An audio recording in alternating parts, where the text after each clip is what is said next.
खरं तर LICचं नाव life insurance corporation आहे, पण आपल्याकडच्या लोकांनी त्याचं नावच बदललं असं मला खूप वेळा वाटतं. ते लाईफ इन्व्हेस्टमेंट कॉर्पोरेशन करून टाकतं. नक्कीच. लोन काढून इन्व्हेस्टमेंट जे आता लोक करतात त्यांनी हे नाही केलं पाहिजे. असं पण काय असतं का की इथे इन्व्हेस्ट करूच नका? हो, अशा भरपूर गोष्टी असतात. मला वाटतं ही येणारी जनरेशन जी आहे ना, ही भारताचा एक सुवर्ण काळ परत बघणार आहे. इन्व्हेस्टमेंट म्हणून रिअल एस्टेट हा चांगला ऑप्शन नाही आहे. का पण मग?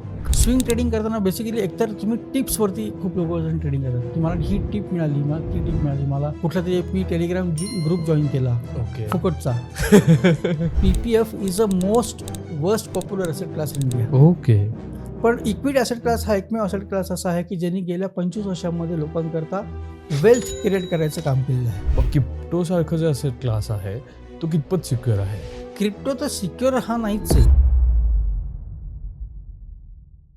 मेहुणे आणि मेहुण्यांचे पाहुणे, पण हेच पाहुण्याची माहिती सांगत नाही, ती गोळाबेज पॉडकास्टवर असते. नमस्कार मंडळी, मी ऋषिकेश. गोळाबेज पॉडकास्टवर तुमचं खूप खूप स्वागत आहे. तुम्हाला थंबनेलवरून आजचा विषय कळलाच असेल. खरं तर खूप मार्केटमध्ये ना इथे इन्व्हेस्ट करा, तिथे इन्व्हेस्ट करा, हे घ्या, ते घ्या, पैसे डबल करा, या सगळ्यांबद्दल बोललं जातं. पण नेमकं इन्व्हेस्टमेंट कुठे करायची नाही, सॅलरीचं गणितमध्ये आज आपण त्याच्यावरच बोलणार आहोत. जसं सॅलरीचं गणितमध्ये आपण प्रत्येक वेळेस सॅलरीड माणसासाठी, प्रत्येक वेळेस इन्कम येणाऱ्या माणसासाठी कुठले गुंतवणुकीचे ऑप्शन्स असतात आणि पैशाला कसं वाढवलं पाहिजे, वृद्धिंगत केलं पाहिजे, त्याची कशी जपणूक केली पाहिजे आणि पैशाच्या अँगलने येणाऱ्या सगळ्याच गोष्टींविषयी बोलत असतो. तर आज आपण बोलणार आहोत कुठे इन्व्हेस्टमेंट केली नाही पाहिजे, किंवा गुंतवणूक करताना बेसिकली काय चुका होतात, किंवा गुंतवणूक करताना आपण कुठल्या गोष्टी कन्सिडर करून ती करतो पण त्या तशा होत नाहीत आणि त्याच्यामुळे पण आपण कशा चुका करतो, या सगळ्याविषयी आपण बोलणार आहोत मकरंद विपट सरांसोबत. नमस्कार मकरंद सर. नमस्कार. गोळाबेजमध्ये तुमचं खूप खूप स्वागत आहे. धन्यवाद. जसं की मी आत्ताच म्हटलं की खूप आपल्याकडे मार्केटमध्ये असं असतं की हे इन्व्हेस्ट करा, पैसे डबल करा, तिथे गेला 15 वर्ष थांबा, पैसे असे होतील तसं होतील, या सगळ्या विषयी आपण ऐकतो. खरं. पण आम्हाला सगळ्यात पहिल्यांदा हे ऐकायला लागेल की असं पण काय असतं का की इथे इन्व्हेस्ट करूच नका? आपण म्हणतो ना, ते कानाला खडा लावा, अशा काही गोष्टी असतात का? त्याच्याविषयी आज जाणून घ्यायला नक्कीच आवडेल. हो, अशा भरपूर गोष्टी असतात की आपण जर बघितलं तर आपल्याकडे इन्व्हेस्टमेंटचे खूप वेगवेगळे ॲसेट क्लास आहेत. बरोबर. जे काही ट्रेडिशनल ॲसेट क्लास पण चालू आहेत, जसं की गोल्ड हा एक पॉप्युलर ॲसेट क्लास आहे आपल्याकडे. बरोबर. त्याच्यानंतर पब्लिक प्रॉव्हिडंट फंड, ज्याला PPF म्हणतात, हा एक खूप पॉप्युलर ॲसेट क्लास आपल्याकडे फेमस आहे. म्हणजे जेव्हा तुम्ही तुमचं अर्निंग चालू करता तेव्हा जेव्हा तुमचा पहिला टॅक्स रिटर्न भरायला जाता तुमच्या CA कडे, तर तो पहिल्यांदा तुम्हाला सजेशन देतो की तुम्ही PPF अकाउंट चालू करा. करेक्ट. कारण का, तर तिथे आपल्याला जुन्या रेजिममध्ये आपल्याला टॅक्स बेनिफिट मिळत होता. करेक्ट. 1.5 लाखापर्यंतचा ATCच्या अंडर. तर तो बेनिफिट मिळवण्याकरता प्रत्येक जण हे PPF अकाउंट उघडायचाच आणि तिथे इन्व्हेस्टमेंट करायचा. दुसरा एक ॲसेट क्लास आपल्याकडे जो खूप पॉप्युलर आहे, जिथं लोक गुंतवणूक म्हणून त्याकडे बघतात, तो म्हणजे LIC. खरं तर LICचं नाव लाईफ इन्शुरन्स कॉर्पोरेशन आहे, पण आपल्याकडच्या लोकांनी त्याचं नावच बदललं असं मला खूप वेळा वाटतं. ओके. ते लाईफ इन्व्हेस्टमेंट कॉर्पोरेशन करून टाकलं. नक्कीच. खरं. म्हणजे हे मी नक्कीच म्हणेल की बाबांची जी जनरेशन आहे, असं कुणीच नाही मिळणार की ज्याचा LIC नाही आहे. त्याचं नाही आहे LIC. करेक्ट. खरं तर LIC हा इन्शुरन्स कंपनी आहे आणि इन्शुरन्स कंपनीचं बेसिक ऑब्जेक्टिव्ह असं असतं की बाबा मी काय इन्शुरन्स काढला पाहिजे. तर मी एक घरातला अर्निंग मेंबर आहे आणि समजा दुर्दैवाने माझ्या बाबतीत काही वाईट घटना घडली, तर माझ्यावरती जे डिपेंडंट माझे फॅमिली मेंबर्स आहेत, माझी बायको, मुलं, माझे आईवडील, तर ह्यांना फायनान्शियल सिक्युरिटी मिळावी, हा त्याचा बेसिक उद्देश असतो. नक्कीच. पण तुम्ही जर कुठलाही LIC एजंट बघितलात किंवा कुठलाही LICची ॲडव्हर्टाइजमेंट जरी बघितली, तरी तिथे तुम्हाला तुमचं सम ॲश्युर्ड किती आहे हे कोणाला माहीत नसतं. नक्कीच. की म्हणजे आज तुम्ही जर घरी जाऊन बघितलं की तुमच्या बाबांनी किंवा कोणाच्याही घरात जाऊन बघितलं तर त्यांनी घेतलेल्या ज्या LIC पॉलिसीज असतात ना, त्या सगळ्या तुम्ही जाऊन तर फक्त विचारला त्यांना की बाबा तुमचं हे सगळ्याचं म्हणून सम ॲश्युर्ड किती आहे, तर हे कोणालाच माहीत नाही. नक्कीच. पण मला प्रत्येक पॉलिसीमधनं कुठल्या वर्षी किती पैसे मिळणार आहेत हा चार्ट मात्र प्रत्येकाकडे तयार असतो. तर ते गुंतवणुकीचं साधन करून टाकले लोकांनी. करेक्ट. आणि जर आपण बघितलं तर LICच्या ज्या ह्या ट्रेडिशनल पॉलिसीज आहेत सगळ्या, ज्याला एंडॉमेंट पॉलिसीज म्हणतात, तर ह्यांचं जर आपण जितके वर्ष आपण पैसे भरतो आणि त्या कालावधीनंतर जे आपल्याला पैसे परत मिळतात, ह्याचं जर आपण रिटर्न ऑन इन्व्हेस्टमेंट जर आपण काढलं, तर ते 6.5% वरती नाही आहे, okay. Which is much below than inflation level. नक्कीच नक्कीच. म्हणजे तुमच्या महागाईला तो पीटच करत नाही. करेक्ट. आणि 15 वर्षानंतर 20 वर्षानंतर ज्यावेळेस ती पॉलिसी मॅच्युअर होते त्यावेळेस जे तुम्हाला पैसे मिळतात, तर ते जे तुम्हाला पैसे मिळतात आणि त्यावेळेस तुम्हाला लागणारे पैसे जे असतात ह्याच्यामध्ये खूप मोठी तफावत असते. नक्कीच. कारण इन्फ्लेशनमुळे आपल्याला तिथे खर्च आपला वाढलेला असतो, पण मला मिळालेले पैसे त्यावेळेस कमी पडतात खूप. करेक्ट. त्याच्यामुळं कुठल्याही माणसानी किंवा कुठल्याही व्यक्तीनी त्याचा रिटायरमेंट प्लॅन म्हणून LICकडे बिलकुल बघू नये. LICकडे तुम्ही इन्शुरन्स घ्या, मी नाही म्हणत नाहीये, पण त्याला इन्शुरन्ससारखं ट्रीट करा. करेक्ट. त्याला इन्व्हेस्टमेंट म्हणून ट्रीट करू नका. अशा अनेक ॲसेट क्लास आहेत की लोक बँक FDमध्ये कधीतरी मला पैसे लागणार आहेत, कधीतरी मला पैसे लागतील म्हणून आपण बँकेत पैसे ठेवतो बरोबर. नेहमी. तिथेही जर आपण रिटर्न बघितला तर तो इन्फ्लेशन लेवलपेक्षा खूप खाली आहे. करेक्ट. तर हे असे भरपूर ॲसेट क्लास असतात की जिथे आपण इन्व्हेस्टमेंट टाळल्या पाहिजेत करणं. आणि एक मोठा ॲसेट क्लास आहे जो खूप फ्लक्च्युएटिंग असतो कायम, की तिथे तुम्हाला तुमचे पैसे रोज वर खाली होताना दिसतात.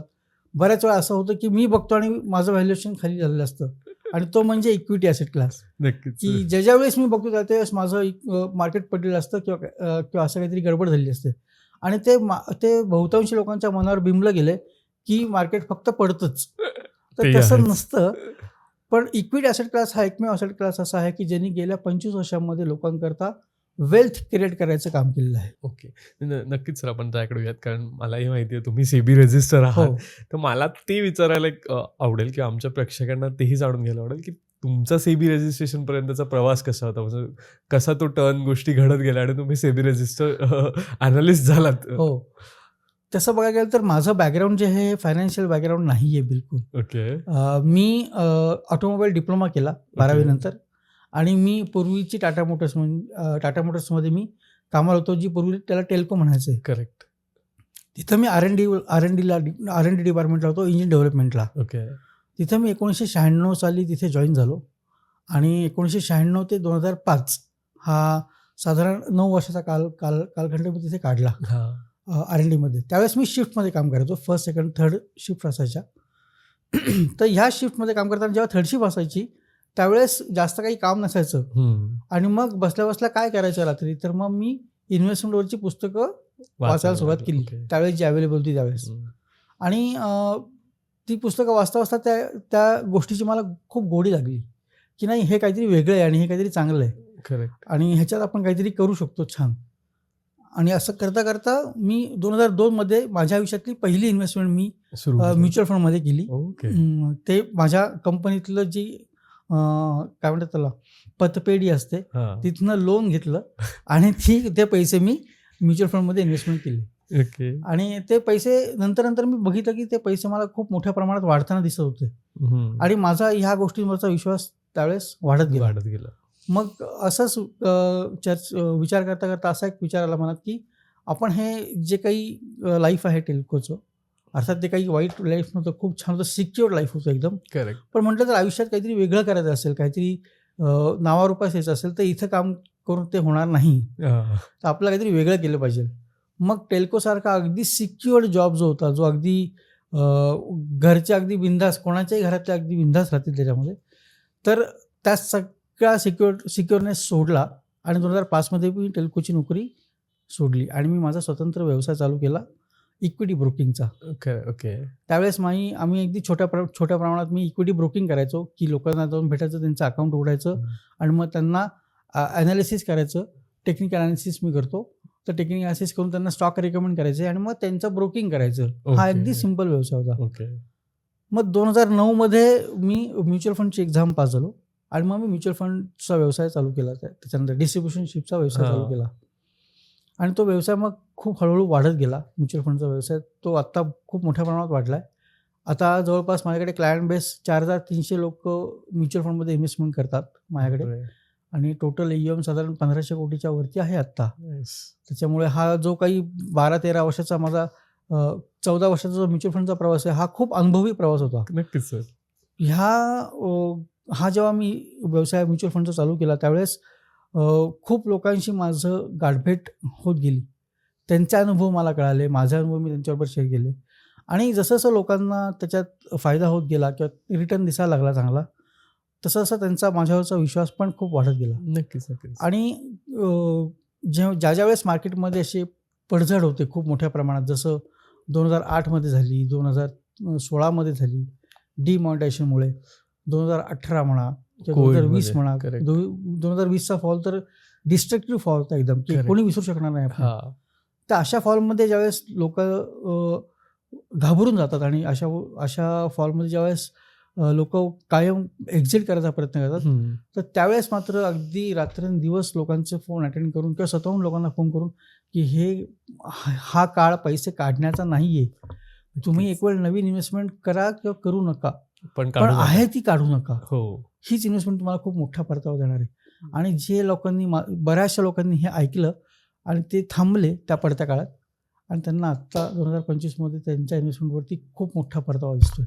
नक्कीच, कारण तो काळ असा होता की लोक खूपच कॉन्शियस होते आणि खरं आहे. जर राईट ॲडवायझरी नसेल तर खरं. हे होतं. पण आता जसं जसं तुम्ही बोललात की लोन काढून तुम्ही इन्व्हेस्टमेंट केली, तर त्याच्यावरच मला यायचं आहे की बरेच लोक आजकाल आपण बघतो की लोन काढून इन्व्हेस्टमेंट करतात ॲक्च्युली, आणि ते थोडंसं रॉंग पण आहे किंवा चुकीचं आहे. आत्ता सध्या ते होत नाही वर्क. मग हे का नाही केलं पाहिजे किंवा त्याचे इम्पॅक्ट कसे असू शकतात? खूप लोक लोन काढून इन्व्हेस्टमेंट करतात. मुळात ती माझी पहिली चूक पण होती. मी असं म्हणेन की मी लोन काढून नव्हतं करायला पाहिजे, पण त्यावेळेस पैसे नव्हते दुसरे, किंवा माहीत नव्हतं माहीत नव्हतं असं काही. कारण तो पहिला धडा म्हणजे पहिलंच पाऊल मी चुकीचं टाकलं, पण ते लकीली बरोबर ठरलं माझ्याकरता. करेक्ट. लोन काढून इन्व्हेस्टमेंट जे आत्ता लोक करतात त्यांनी हे नाही केलं पाहिजे. म्हणजे आपण इन्व्हेस्टमेंट करतो हे आपले जे स्पेअर पैसे असतात ते वाढावेत म्हणून करतो आपण. होतं काय की आणि आत्ता असं खूप बघण्यात आलं की लोक लोन काढून डेरिव्हेटिव्ह सेगमेंटमध्ये जास्त इन्व्हेस्टमेंट करतात, जसं Okay. फ्युचर ऑप्शन्समध्ये. करेक्ट. हा एक खूप स्पेक्युलेटिव्ह असेट क्लास आहे नक्कीच. की जिथं हे इन्व्हेस्टमेंट ह्या नाही आल्या पाहिजेत लोन काढलेल्या. हम्म. तिथं कुठल्या इन्व्हेस्टमेंट आल्या पाहिजेत, तर तिथे तुमच्याकडे असे पैसे की जे गेले पूर्ण तरी चालतं. तुम्हाला फरक नाही पडणार, हम्म. तेवढेच पैसे तिथे आले पाहिजेत. ओके. तर लोन काढून इन्व्हेस्टमेंट करणं हा एक खूप चुकीचा पर्याय आहे. कारण जर इक्विटी मार्केट समजा पुढची 5-6 वर्ष नाही चाललं हम्म. किंवा असं बघण्यात आलं की बाबा लागोपाठ 4-4, 5-5 वर्ष मार्केट 0% रिटर्न देतं, हा तर तिथलं लोनचा तुमचा EMI चालू असतो बरोबर. आणि मग ते आपलं सारखं खडकत राहतं की यार मी तर व्याज भरतोय 7%, 8%, 10%. ओके, आणि मला इथे रिटर्न मात्र 1% मिळतो किंवा 0% मिळाला किंवा निगेटिव्ह रिटर्न आहे मला. Correct. म्हणजे मग हे चुकी, आणि मग ते प्रेशर बिल्टअप होत जातं आपल्या मनावरती, आणि मग ते प्रेशर बिल्टअप झाले की मग त्यातनं चुकीचे आणखीन निर्णय घेतले जातात की बाबा मग ते तो लॉस भरून काढण्यासाठी मग आपण स्पेक्युलेशनकडे जाऊया. मग कोणतरी भेटतं की नाही तू फ्युचर्समध्ये कर बरं का, 2 लॉट ट्रेड करायचे रोजचे, मग छान 4 रुपयेच मिळवायचे फक्त, आणि ते 4 रुपये मिळवायच्या नादामध्ये माणूस 10 रुपये कधीही घालून बसतो हे त्याला कळत नाही. कारण ती लिव्हरेज पोझिशन असते आणि ती खूप रिस्की असते. ओके. त्याच्यामुळे मी म्हणतो की एक तर लोन काढून करूच नका इन्व्हेस्टमेंट, आणि त्यातल्या डेरिव्हेटिव्ह सेगमेंटपासून थोडंसं लांब राहा. नक्कीच. आता मगाशी बोलता बोलता सर तुम्ही गोल्ड बद्दल पण बोललात, पण गोल्ड असं की खूप इमोशनल आहे आणि आपल्या महाराष्ट्रात किंवा भारतात सगळ्यांकडे गोल्ड असतं आणि गोल्ड हवं असतं लोकांना. आणि आता ते जरी 1,00,000-1.5 लाख तोळा झाला असेल तरी लोक, तुम्ही बघा सोन्याच्या दुकानात गर्दी असते. तर तो तुमच्या दृष्टिकोनातून का गुड इन्व्हेस्टमेंट नाही आहे? गोल्ड मी अजिबात नसावं असं म्हणत नाही. आपल्याकडे एक सांस्कृतिक प्रथा आहे की बाबा आपल्याकडे घरात सोनं असावं. बरोबर. आपण प्रत्येक कार्यामध्ये ते सोनं वापरतो. लग्न कार्यामध्ये आपल्याकडच्या मुलींना सोनं दिलं जातं. ओके, मी अजिबात असू नये असं मी म्हणत नाही, पण Okay. ते जेवढं ज्वेलरी स्वरूपात पाहिजे ना तेवढंच असावं. ओके. खूप लोकांची गोल्ड इन्व्हेस्टमेंट ऑप्शन म्हणून घेतात ना, तर मी त्याच्या थोडा विरोधात आहे की ते नसलं पाहिजे. ह्याचं एक अगदी साधं उदाहरण सांगतो हां. की जसं मी मगाशी म्हणालो की मी 2002मध्ये माझी पहिली गुंतवणूक केली म्युच्युअल फंडमध्ये. बरोबर. तो फंड होता रिलायन्स ग्रोथ फंड, ज्याचं आता नाव बदलून निप्पॉन ग्रोथ फंड झालेलं आहे. हां. तर 2000 असं धरून चालू की एखाद्या व्यक्तीकडे 10,000 रुपये होते, त्यांनी सोनं घेतलं 10,000 रुपयाचं. तर 2002मध्ये सोन्याचा भाव 5,000 रुपये तोळा होता, म्हणजे त्याला 2 तोळे सोनं आलं. 20 ग्रॅम त्यांनी सोनं घेतलं. हां. आणि त्याच वेळेस मी 20,000 रुपये 10,000 रुपये मी म्युच्युअल फंडमध्ये टाकले, हां. निप्पॉन इंडिया ग्रोथ फंडमध्ये. त्यावेळेस त्याची एनईव्ही होती 22 रुपये आणि मला 450 युनिट्स मिळाले त्याच्यामध्ये. आता ते दोन्ही इन्व्हेस्टमेंट आम्ही पुढचे 23 वर्ष होल्ड केल्यात, आता 2025 पर्यंत. बरोबर. करेक्ट. मग 2025मध्ये सोन्याचा भाव किती आहे, तर 1 तोळा साधारण 1.5 लाखाच्या आसपास, हां, 1,30,000. 1,30,000च्या आसपास आता. बरोबर. म्हणजे आता त्याचं 10,000चं व्हॅल्युएशन किती झालं, तर 2,60,000 रुपये झालं. हो 10,000 रुपयाचं व्हॅल्युएशन 2,60,000 रुपये झालं. करेक्ट. पण ज्या मी 22 रुपयाला NAV घेतली होती 2002 मध्ये, त्या एका NAVची व्हॅल्यू आता 4,600. म्हणजे त्या 10,000 रुपयाचं व्हॅल्युएशन आत्ता 18 लाख रुपये. ओके. मग मी सोन्यात गुंतवणूक करायची का? मग माझ्याकरता सोनं कुठलं? तर माझ्याकरता सोनं माझी म्युच्युअल फंड इन्व्हेस्टमेंट. ओके. सोनं हे केव्हा वाढतं? ज्यावेळेस ग्लोबली अनसर्टिनिटी असते, इकॉनॉमीमध्ये जेव्हा अनसर्टिनिटी असते, किंवा आता काहीतरी युद्धजन्य परिस्थिती होऊ शकते, किंवा ग्लोबल इकॉनॉमिक टर्मोइल येऊ शकतात, अशी जेव्हा परिस्थिती असते त्यावेळेस सगळ्यांचा सोन्याकडे कल असतो, कल वाढतो आणि तिथे इन्व्हेस्टमेंट खूप जास्त होतात. ओके. म्हणून त्याच्यात रॅली येतात. आत्ता जी आपण रॅली बघतो सोन्यामध्ये, ते ग्लोबली सगळीकडे अनसर्टिनिटी आहे. रशिया युक्रेन वॉर चालू आहे, ट्रम्पचं टेरिफ वॉर, काइंड ऑफ वॉरच आहे ते एक करेक्ट प्रकारचं. करेक्ट. तर टेरिफ वॉर त्यांचं जे काही रोजचं चालू आहे त्याच्यामुळे मार्केटमध्ये पडझड होतीये. तर तिथे चालू आहे गोष्टी. आपला डॉलर थोडा डिप्रिशिएट, आपला रुपया थोडा डिप्रिशिएट होतोय, म्हणून आपल्याला गोल्डचा भाव वरती येताना दिसतोय. Correct. तर डॉलर सगळीकडे स्ट्रॉंग होत चालला जगामध्ये, म्हणून गोल्डचा भाव वरती येताना दिसतोय. गोल्डचा भाव कमी होईल असं काही वाटतं का? म्हणजे एकंदरीत अंदाज. कमी होण्याची शक्यता फार कमी आहे, पण इथनं खूप मोठी अपसाईड मला दिसत नाही आता येणाऱ्या काळामध्ये. ओके. स्टॅग्नन्सी गोल्डमध्ये ह्याच्या अगोदर सुद्धा आली आहे, इथून पुढे सुद्धा येणार आहे. ओके. लोकांना तो पिरियड लक्षातच राहत नाही की ज्यावेळेस स्टॅग्नन्सी असते गोल्डमध्ये. म्हणजे गोल्डचा जर मी ह्या 23 वर्षाचा जर मी CAGR रिटर्न काढला तर तो साधारण 13% आहे. ओके. आता पण तेच जर मी इक्विटी म्युच्युअल फंड, जसं मी म्हटलं मगाशी, जर ह्या 25 वर्षाचा जर आपण एखाद्या मिड कॅप फंडचा CAGR रिटर्न काढला तर तो 22-23% आहे. ओके. तर तिथे तुम्हाला रिटर्न ऑन इन्व्हेस्टमेंट जास्त बघायला मिळेल. पण सर आता जनरली काय होतं की इतके वर्ष होल्ड करायची कॅपॅसिटी नसते माणसात. म्हणजे आजही असं असतं की अरे हे आलं का, ओके हे छान तर ते घेऊयात, असं इतकं आहे आपल्याकडे, राईट. मग अशा वेळेस तो रिटर्न कसा यायचा? कारण फजी स्कीम तर तुम्हाला माहितीच आहेत, म्हणजे किती आहेत मार्केटमध्ये.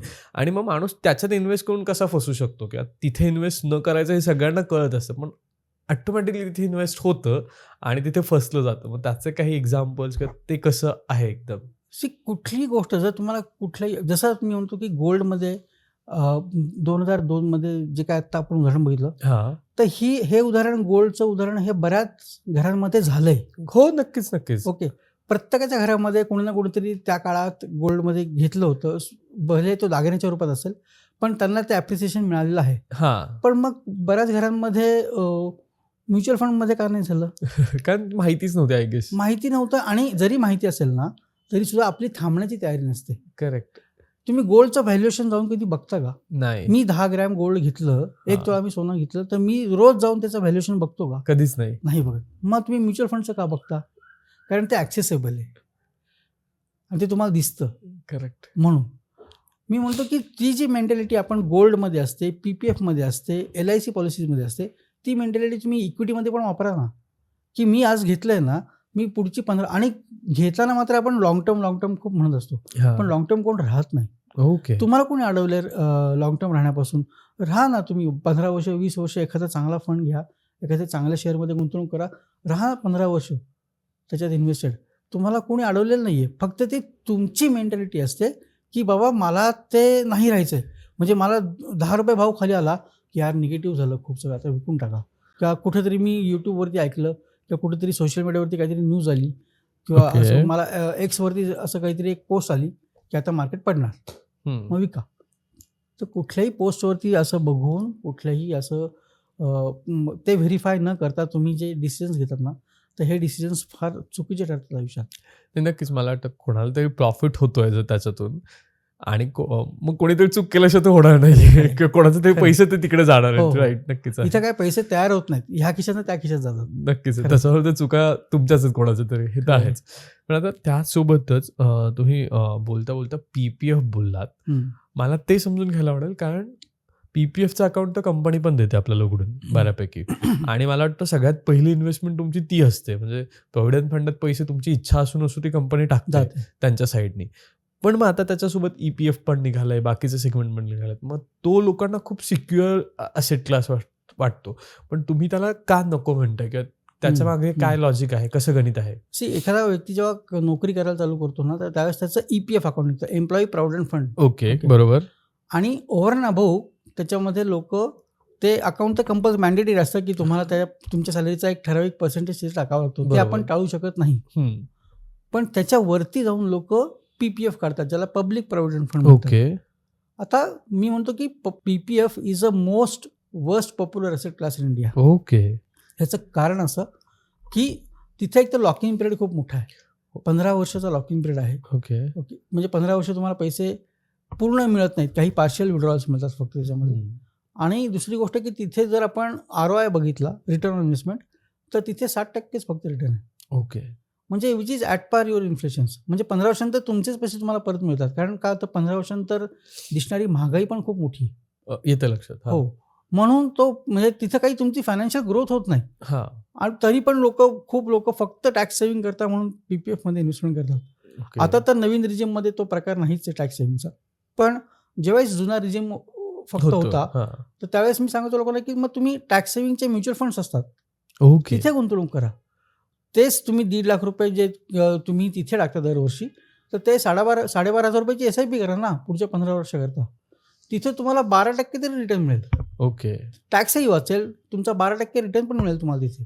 आणि मग तो 12% रिटर्न तो कंपाऊंडिंग इफेक्टनी जर आपण बघितलं ना, तर तो खूप मोठं व्हॅल्युएशन त्याचं तयार होतं okay. Compare to PPF. Okay. आणि ते तुम्हाला इन्फ्लेशनला बीट करून तिथे रिटर्न मिळालेला असतो. त्याच्यामुळं ELSS मध्ये 15 वर्षांनंतर जर तुम्ही पैसे काढलेत ना, तर तुम्हाला तुमच्या रिटायरमेंट करता ते पैसे तुम्हाला चांगल्या पद्धतीने वापरू शकता तुम्ही. ओके. कारण तिथे व्हॅल्युएशनच खूप मोठं होतं. मला तर बऱ्याच लोकांना ELSS माहितीच नसतात. हो, हे पण आहे. माहिती नसतात आणि जरी चालू केलं ना तरी फ्लक्च्युएशन्समुळे लोक टिकत नाहीत. ओके. त्यांना मी खूप वेळा सांगतो की ह्याला तुम्ही ELSS नका म्हणू. ते जे व्हॅल्युएशन तुम्हाला जे तुम्ही स्टेटमेंट येतं ना, तर तिथे ते नाव खोडा आणि तिथे PPF लिहा ना. म्हणजे मग तुम्ही ते विकणार नाही. ओके, आलं लक्षात. लिहा तिथे PPF. तुम्ही PPFचं अकाउंट उघडता, दरवर्षी तुम्ही अगदी एप्रिलच्या पहिल्या आठवड्यात जाऊन 1.5 लाख रुपये भरता हो, तिथे. मग तुम्ही परत पुढच्याच एप्रिलला त्याकडे बघता ना. करेक्ट. का ते दर दिवशी जाऊन तुम्ही पासबुक अपडेट करता की नाही ह्याच्यात आज किती व्याज जमा झाले, आज किती व्याज जमा झाले? नाही, असं पण नाही होत. मग तोच अप्रोच ठेवा ना इथे. तो ठेवलात ना तर तुम्हाला तिथं खूप मोठा रिटर्न बघायला मिळेल. नक्कीच. पण आता या सगळ्यामध्ये ना, म्हणजे तुम्हाला काय जाणवतं की कुठल्या वर्गातली लोक जास्त इन्व्हेस्टमेंटच्या चुका करतात आणि कुठल्या सेगमेंटमध्ये त्या जास्त चुका होतात, असं काही जाणवतं का? मध्यमवर्गीय लोक जे असतात ना, हां. ज्यांच्याकडे लिमिटेड पैसे आहेत, हां, त्यांना लवकर श्रीमंत व्हायचं असतं. बरोबर. तर लवकर श्रीमंत कधीच या जगात कोणी झालेलं नाहीये.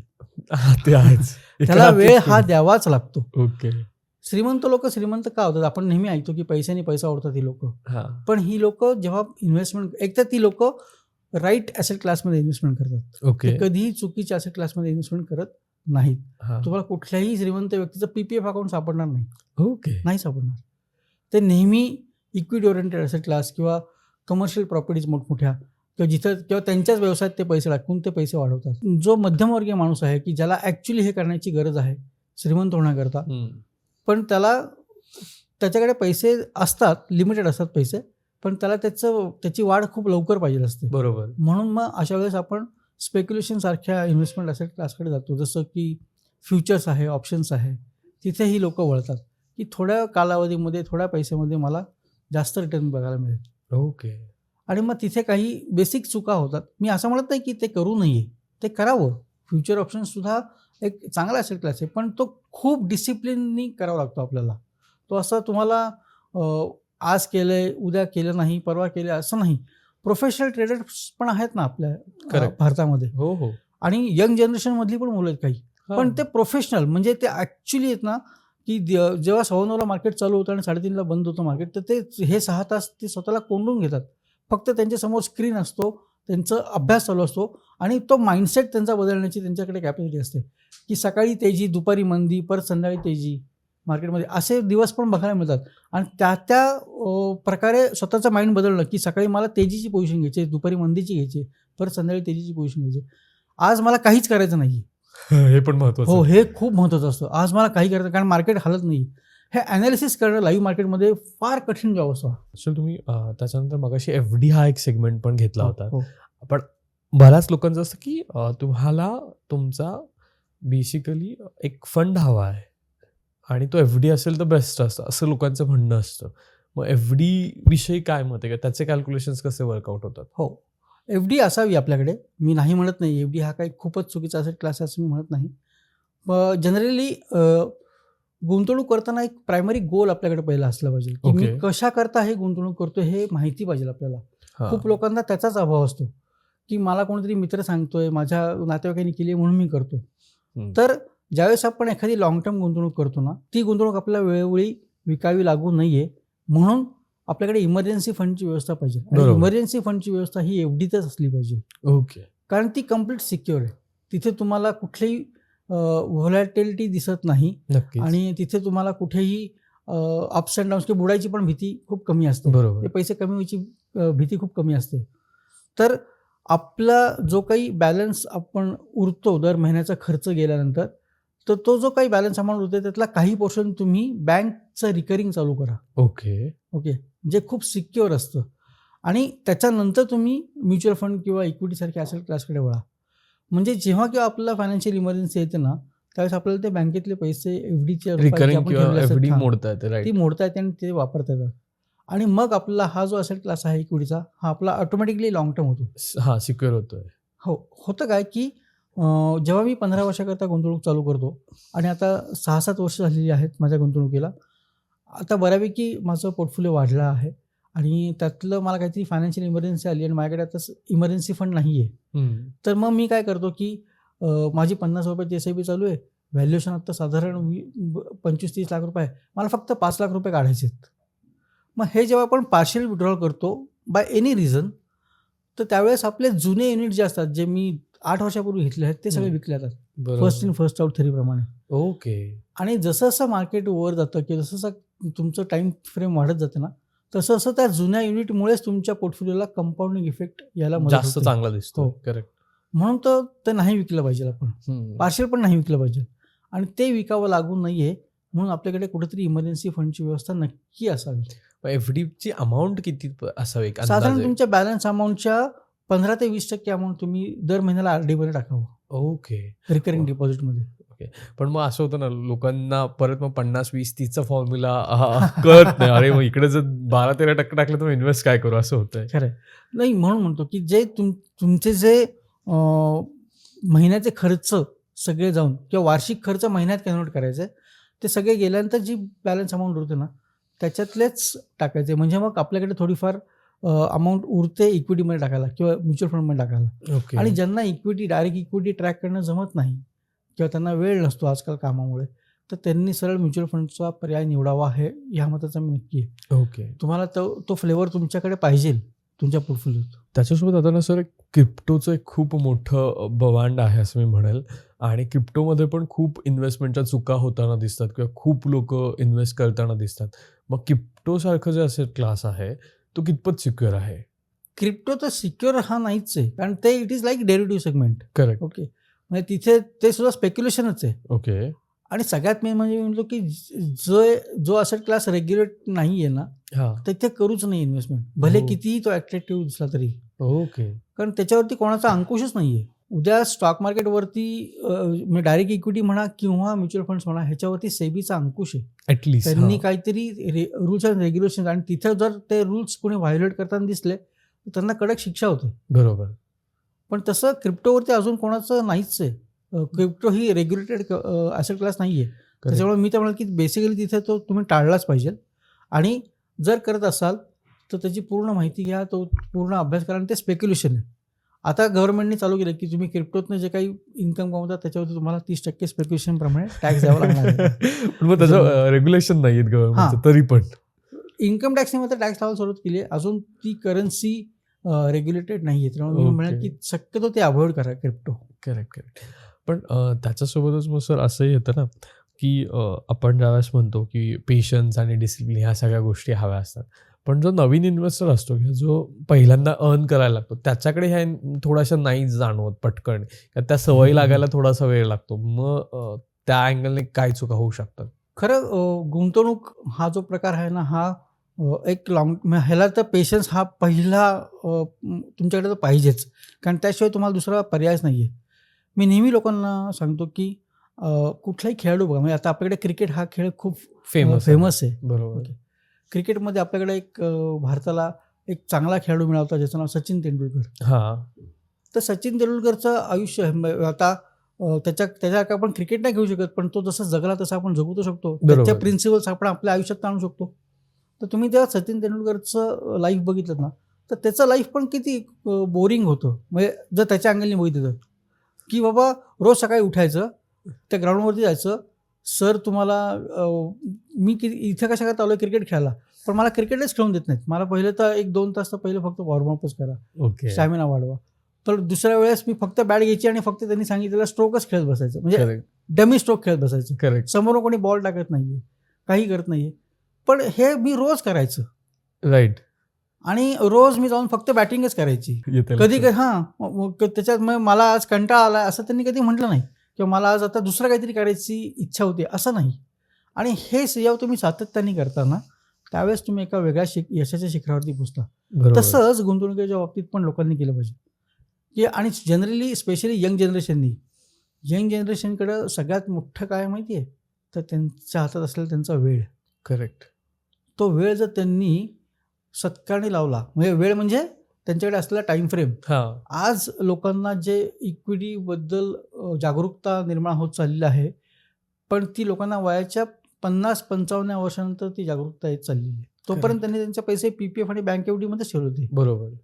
तसं यंग जनरेशनकडे नाही. आता त्यांना हे सगळे ॲव्हेन्यूज ओपन आहेत. बरोबर. आणि हे सगळे ॲव्हेन्यूज त्यांना ओपन असताना त्यांनी जर पेशन्सवाल्या ॲसेट क्लासमध्ये जर त्यांनी गुंतवणूक केली रादर दॅन स्पेक्युलेशन, तर तिथे त्यांचं भविष्य फायनान्शियली खूप काहीतरी वेगळं असू शकतं, चांगलं असू शकतं. नक्कीच. पण हे व्हिज्युअलायझेशन त्यांना करणं फार गरजेचं आहे, की मला 15 वर्षांतर 20 वर्षांतर नक्की माझं फायनान्स कसं असेल. करेक्ट. आणि ते तुम्हाला जर व्हिज्युअलाइज करता येत नसेल तर तुम्ही एखाद्या चांगल्या ॲडव्हायझरला भेटा, करा. पण तुमच्या आयुष्याची करिअरची सुरुवात तुम्ही जी डेरिव्हेटिव्ह सेगमेंटमधनं करताय ती नका करू. ते फार चुकीची गोष्ट आहे. होतं काय की मी आयुष्याच्या सुरुवातीलाच जर मी डेरिव्हेटिव्हमध्ये पाऊल टाकलं, आणि त्यातल्या स्पेशली ऑप्शन्समध्ये लोक करतात. ओके. आता ऑप्शन्समध्ये जर आपण बघितलं तर ऑप्शन्समध्ये सेबीचा डेटा सांगतो की 95% लोक ही ऑप्शन्समध्ये लुझर आहेत. दे लॉस देअर मनी. ओके. आणि त्यात ही मुलं सुरुवातीचे 2-3 महिन्याच्या पगारामधले साठवण करून मग कुठेतरी झिरोदामध्ये अकाउंट उघड, कुठेतरी ग्रोमध्ये अकाउंट उघड आणि ₹50 ठेव तिथे आणि ऑप्शन्स चालू कर ट्रेडिंग. कारण का तुम्हाला फास्ट श्रीमंत व्हायचं. बरोबर. त्याच्यात पैसे मिळालेले लोक पण आहेत. ओके. आणि पण कुठलाही माणूस त्याचा झालेला लॉस सांगत नाही तिथे. तेवढा आहे नाही, कोणीच नाही लॉस. फक्त प्रॉफिट सांगतात. आणि ते इतकं ग्लोरिफाय करून सोशल मीडियावरती अपलोड केले जाते की त्याच्यामुळे ही नवीन जनरेशन भरकटली गेली. ओके. मी आता खूप मुलांना भेटतो. आत्ता परवाच माझं मॉडर्न कॉलेजमध्ये लेक्चर झालं, तर तिथल्या मुलांना जेव्हा मी लॉंग टर्म सांगतो त्यांना ते कळतच, त्यांना ते त्यांच्या चेहऱ्यावरती तो एक प्रश्नचिन्ह असतो. हे 15 वर्षानंतरचा विचार कोण करणार आहे?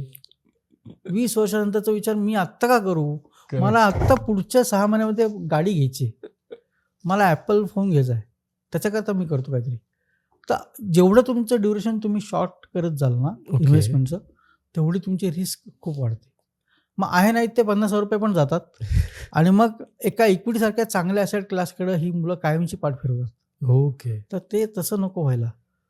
मला वाटतं ही येणारी जनरेशन जी आहे ना, ही भारताचा एक सुवर्ण काळ परत बघणार आहे. नक्कीच. म्हणजे 2047 पर्यंत ज्यावेळेस आपल्या भारताला 100 वर्ष पूर्ण होतील स्वातंत्र्य दिनाला, तोपर्यंत आपली इकॉनॉमी ही एका वेगळ्या उंचीवरती गेलेली असेल. ओके.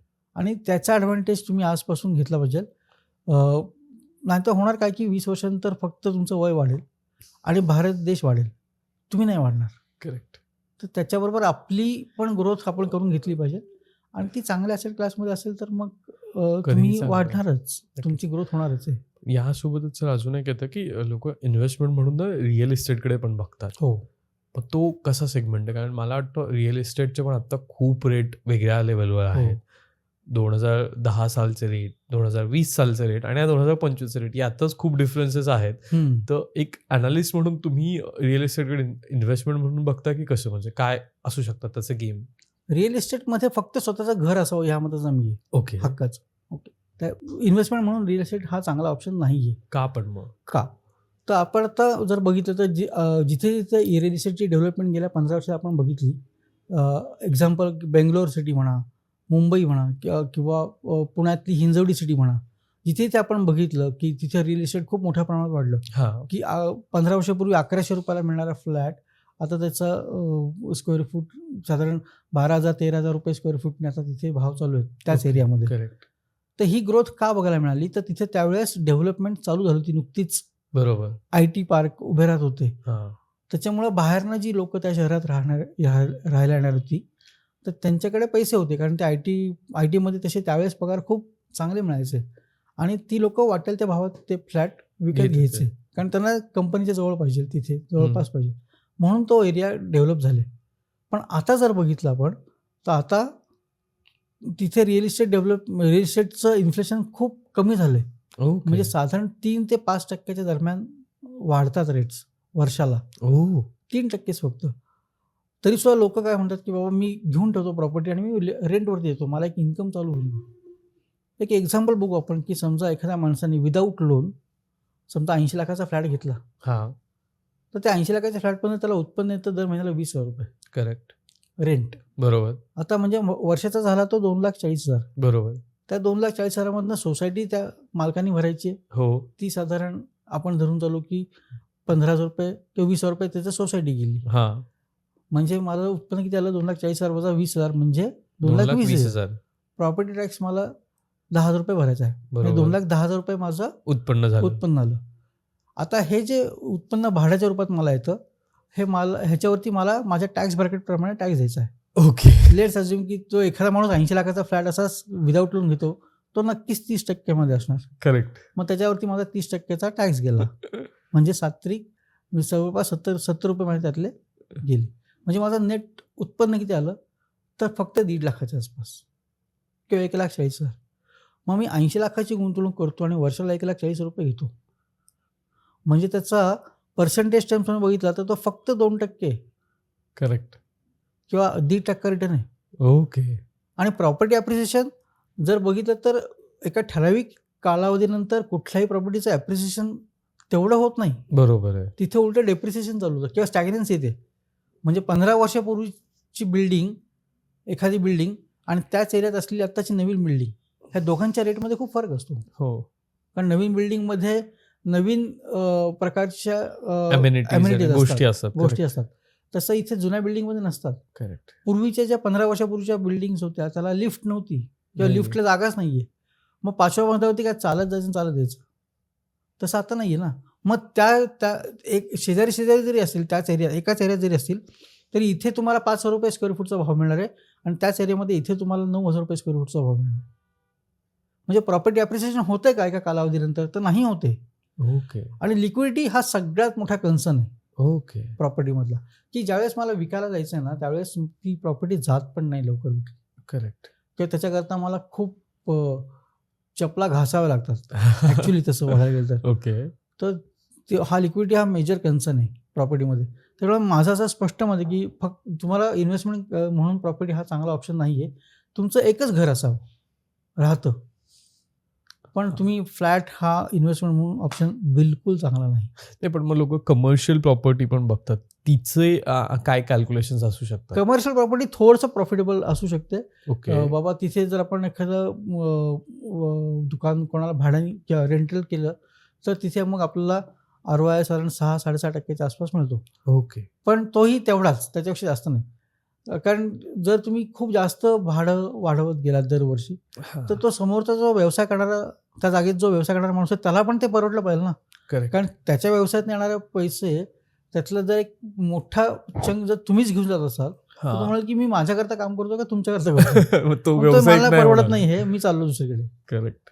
त्याच्यामुळं ते पण नसावं. आणि जर असेल तर मग ती एक मोठी प्रॉपर्टी जी ती तुमची बँक येणार आहे किंवा असं, पण मग त्याला तुमची इन्व्हेस्टमेंट आपण खूप मोठी लागते. ते सामान्य लोकांचं काम नाही, म्हणजे मध्यमवर्गीयांचं ते काम नाही. आणि याच्यासोबत ना सर प्रॉपर्टीसाठी ना असं एक लोकांचं येतं नाही, आता मला हिंजवडीत फ्लॅट नको, मला मोशीसारख्या किंवा जिथे अजून डेव्हलपमेंट नाही झालं तिथे फ्लॅट घ्यायचा, म्हणजे मला तिथे 15 वर्षांनी चांगले रेट मिळतील. मग असं काय, हे गणित तुम्ही कसं बघता?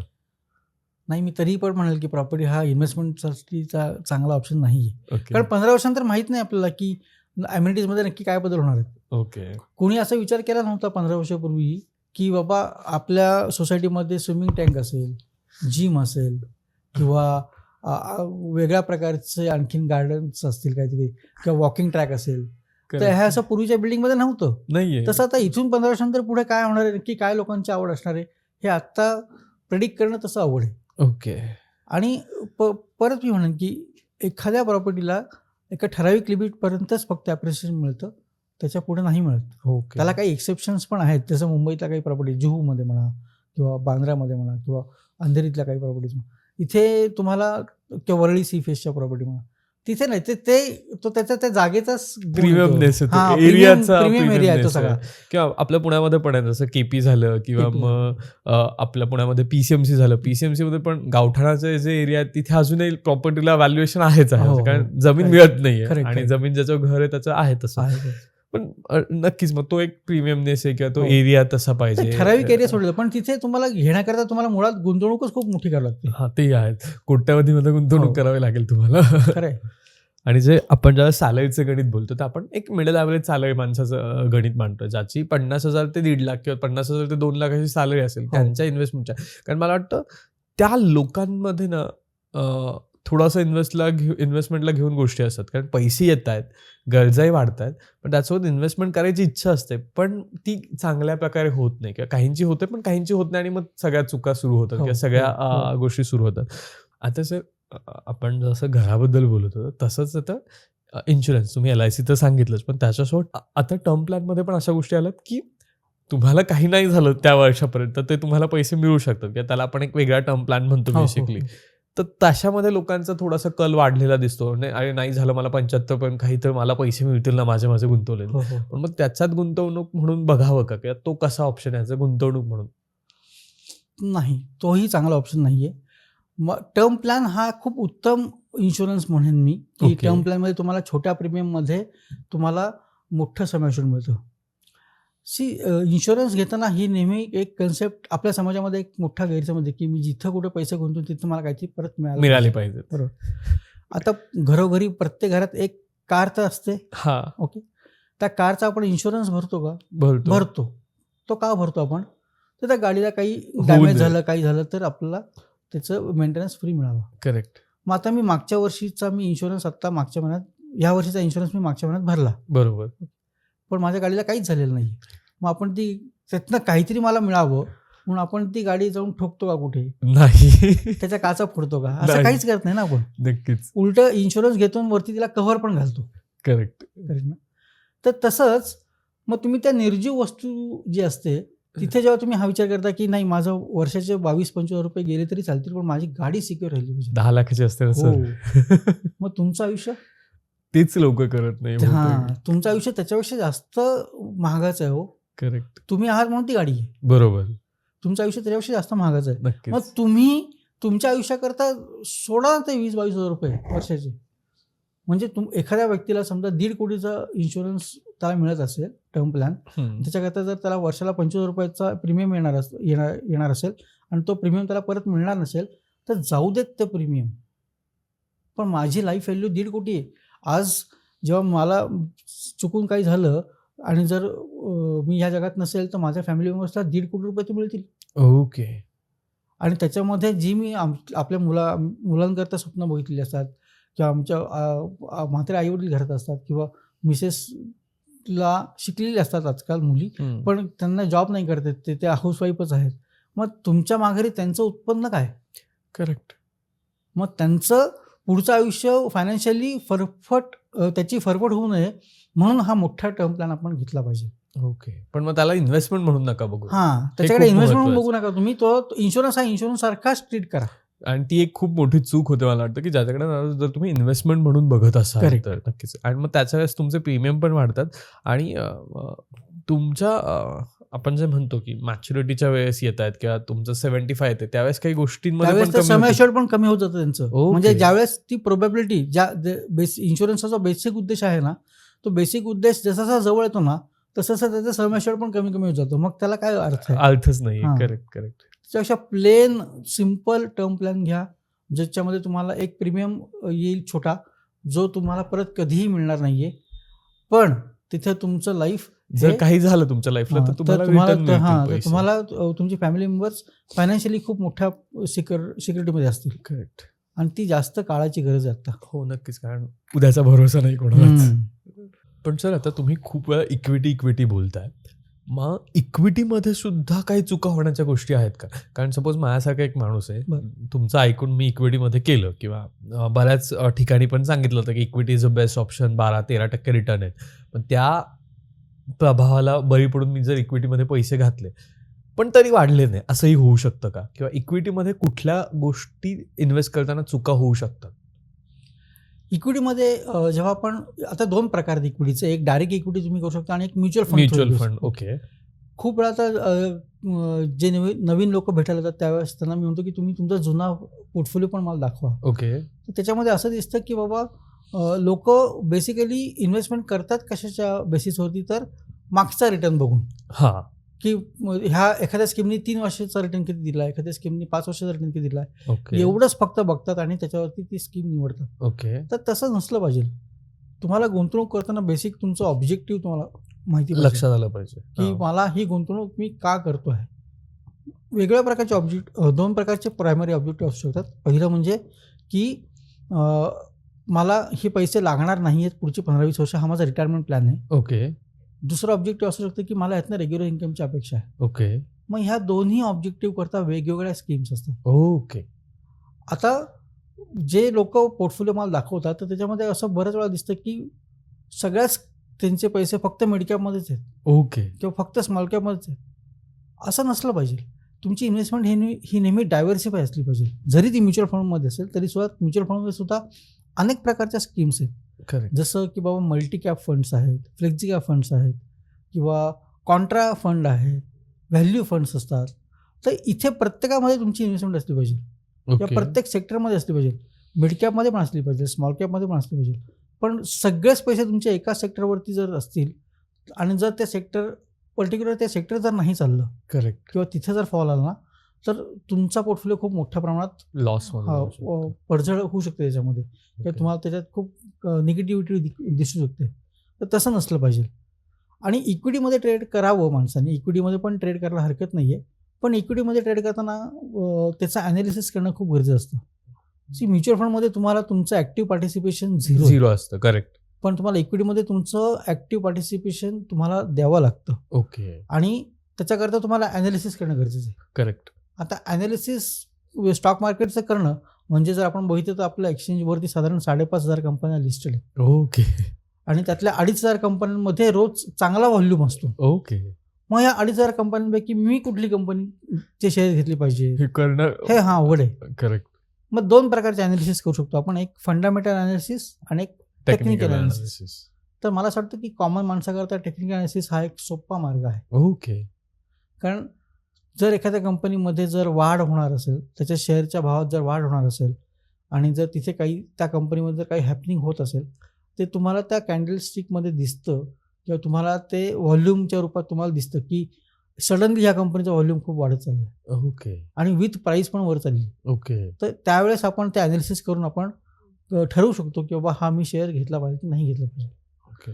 तर अशा अनेक प्रकारचे ॲनालिसिस असतात. त्याच्यातलं हे टेक्निकल ॲनालिसिस हे जास्त कॉमन लोकांकरता सुटेबल आहे असं माझं स्पष्ट मत आहे. ओके. तर तुम्ही इक्विटीचा पोर्टफोलिओ पण तयार करा, कारण इक्विटी तुम्हाला म्युच्युअल फंडपेक्षा जास्त रिटर्न देते. हा, पण ते समजून केलं पाहिजे. समजून केलं नक्कीच. पाहिजे. करेक्ट. तर आता इन्व्हेस्टमेंट पण इक्विटीबद्दल बोललो, तर त्याच्यासोबतच असं एक येतं की इक्विटीमध्ये SWP नावाचं एक नवीन सेगमेंट खूप मोठ्या प्रमाणात होतं. म्हणजे आम्ही पण त्याला एक पॉडकास्ट केला होता. इथे मी कुठेतरी लिंक दिली असेल, नक्की बघा. आणि त्याच्यानंतर आम्हाला पण भरपूर कमेंट आल्या की आम्हाला एक SWP करायची आहे किंवा काय. मग तो कुठल्या वर्गासाठी ती चांगली आहे किंवा ती रिकमेंड करताना तुम्ही कसं सांगाल? कारण बऱ्याच तिथे यंग जनरेशनचं पण असत नाही, आमच्याकडे 4-5 लाख आहेत, मग आम्ही SWP करू का? आणि मग त्या SWPचे कॅल्क्युलेशन्स वर्सेस बाकीचे कॅल्क्युलेशन म्हणजे म्युच्युअल फंडचे कॅल्क्युलेशन्स कसे वर्क होतात सांगितलं तर आवडेल. SWP म्हणजे सिस्टमॅटिक विड्रॉल प्लॅन. बरोबर. मग हा कोणी घ्यावा?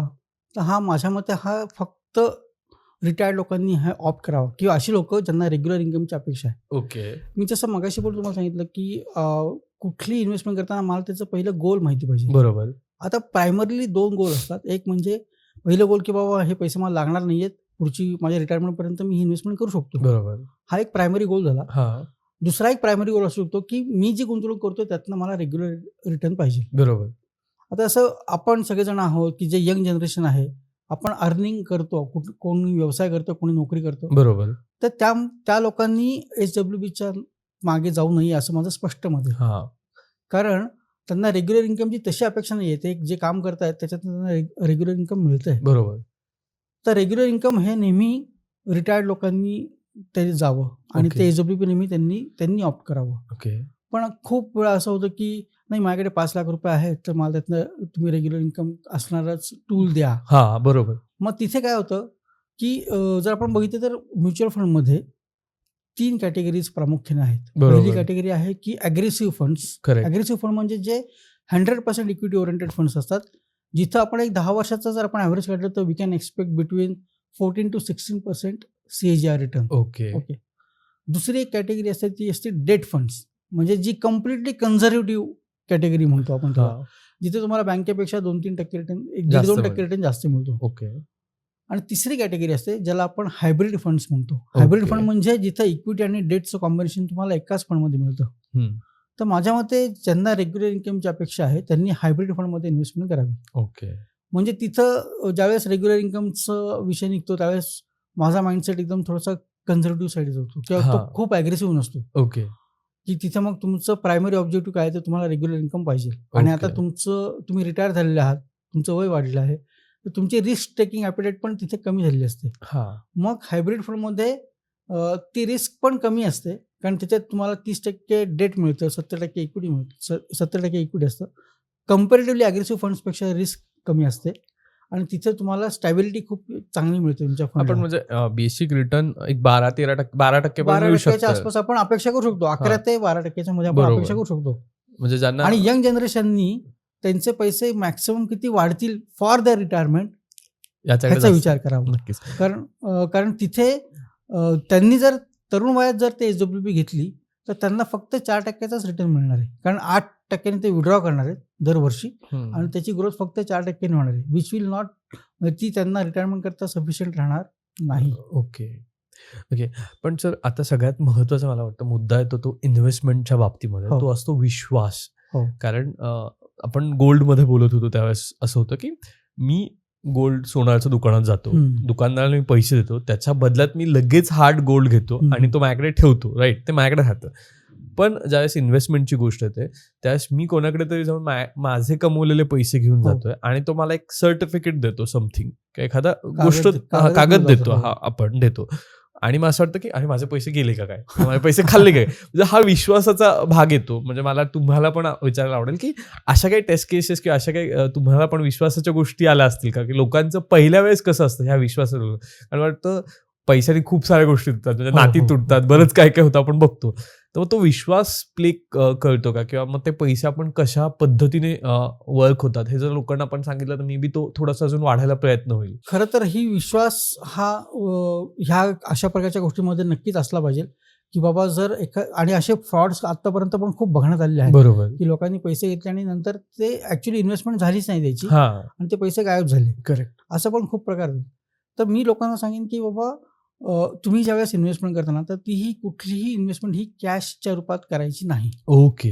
ही कंपल्सरी फक्त बँकेतनंच गेली पाहिजे आणि बँकेतच आली पाहिजे. ओके. जर एखादा माणूस तुमच्याकडे, एखादा ॲडवायझर तुमच्याकडे कॅश मागत असेल किंवा कॅशमध्ये आपण गुंतवणूक करू असं जर म्हणत असेल तर ते करायचं नाही. एखादा ॲडवायझर जर तुम्हाला कमिटमेंट देत असेल, गॅरंटी मी तुम्हाला गॅरंटेड देतो रिटर्न महिन्याला 5% असं जर कोण म्हणत असेल तर त्याच्यापासून 4 हात लांब राहायचं. ओके. कारण स्टॉक मार्केटमध्ये गॅरंटी हा शब्दच नाहीये, इक्विटीमध्ये पण नाही, कुठंच नाहीये, म्युच्युअल फंडमध्ये सुद्धा नाहीये. हे खूप महत्वाचं आहे, खूप महत्वाचं आहे. ह्या गोष्टींकडे तुम्ही लक्ष द्या. कारण खूप लोक जी असतात ज्यांच्याकडे बोलण्याची खूप चांगली कला असते, नक्कीच की जे खूप चांगल्या पद्धतीने तुम्हाला इम्प्रेस करू शकतात. बरोबर. ओके. सुरुवातीचे काही काळ तुम्हाला ते गॅरंटेड रिटर्न देतात पण महिन्याला 5%, 6%. पण जसं तुमची इन्व्हेस्टमेंट त्यांच्याकडे वाढत जातं ना, एक दिवशी ते येणं बंद होतं. करेक्ट. कारण स्टॉक मार्केटमध्ये हा गॅरंटी या शब्दाला जागाच नाही. नक्कीच. ओके. आणि दुसरी गोष्ट की जो कोण समजा एखाद्या व्यक्तीकडे 5 लाख आहेत आणि तो माझ्याकडे आला की सर मला हे 5 लाख रुपये गुंतवायचे आणि तुम्ही सांगा कसं. बरोबर. त्याला मी काही म्युच्युअल फंड सजेस्ट केले. तर जेव्हा तो ते 5 लाख रुपये गुंतवतो माझ्याकडे त्यावेळेस ते पैसे ना माझ्याकडे असतात ना जो प्लॅटफॉर्म मी वापरतो त्यांच्याकडे असतात. ओके. ते पैसे त्या म्युच्युअल फंड हाऊसकडे असतात, which is Okay. Regulated by SEBI. SEBI. Okay. Sir मग आता याच्यात लोकांचं असं असतं की मग समोरच्या माणसाचा स्टेक काय, म्हणजे बऱ्याचदा आपल्याकडे आता ती दलाल किंवा कटवाली सिस्टीम असते आणि लोक तिथे मग फसतात. मग त्याच्यामुळे लोक असं म्हणतात नाही त्यांच्याकडे कसं जायचं ऍडवायझर, मला सगळंच गुगलवर मिळतंय, मग मी माझे करू, उगाच ते माझे 2% 3% घेतील. म्हणजे हा एक लोकांचा एक कॉमन माइंडसेट असतो. मला वाटतं त्याच्यामुळे पण थोडासा चुका होऊन लोक वेगळ्या ठिकाणी गुंतवतात आणि गोष्टी वेगळ्या हाताबाहेर जातात. पण तो स्टेक कसा वर्कआउट करतो?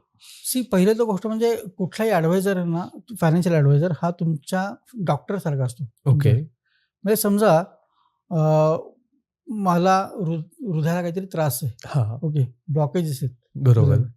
मग मी डॉक्टरकडे काय जाऊ, घरी मी गुगलवरती शोधतो की करेक्ट. त्याचं कसं ऑपरेशन करतात राईट. आणि ते काय कर, मग इथल्या इथे घरच्या घरी मी बसून करतो का असं. हा. आपण साधा ताप सर्दी खोकला झाला तरी आपण डॉक्टरांकडे जातो की माझा 3 दिवस झाले ताप उतरत नाहीये, बरोबर. मग मला टेस्ट काहीतरी करायचं. तर हे का करतो आपण, तर बाबा त्या व्यक्तीला त्याच्यातलं नॉलेज आहे आणि तुम्हाला जो त्रास आहे ना त्या त्रासातून तुम्हाला बाहेर काढू शकतो नक्कीच. किंवा तुमचं जे काही ऑब्जेक्टिव्ह आहे ना त्याचं ते फुलफिल करू शकतो. ओके.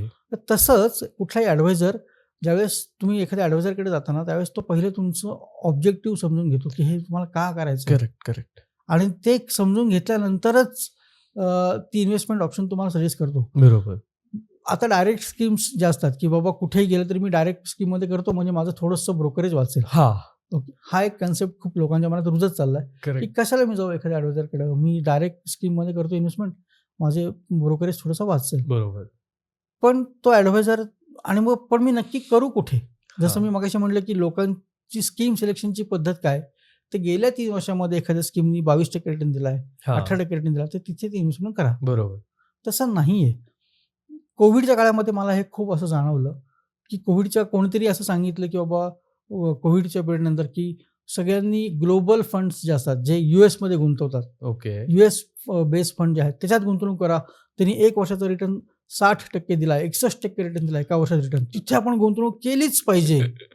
आणि जो तो येतो तो मला ते ग्लोबल फंडमध्ये, म्हटलं हे कुठं ऐकलं तुम्ही, मी तर काही बघितलं नव्हतं कारण मी जास्त ऍक्टिव्ह नाही त्याच्यावरती. ओके. तर मग एखादी मला ती रील दाखवली आणि तेच 5-6 रील्स तशाच होत्या त्याच प्रकारच्या ओके. की ग्लोबल फंड US फंडमध्ये करा. मग तुमची एनविडियामध्ये इन्व्हेस्टमेंट होती, तुमची ॲपलमध्ये होते, तुमची मायक्रोसॉफ्टमध्ये इन्व्हेस्टमेंट होते, गुगलमध्ये, असं बरंच काय काय ते ग्लोरिफाय करून सांगितलं होतं. ओके.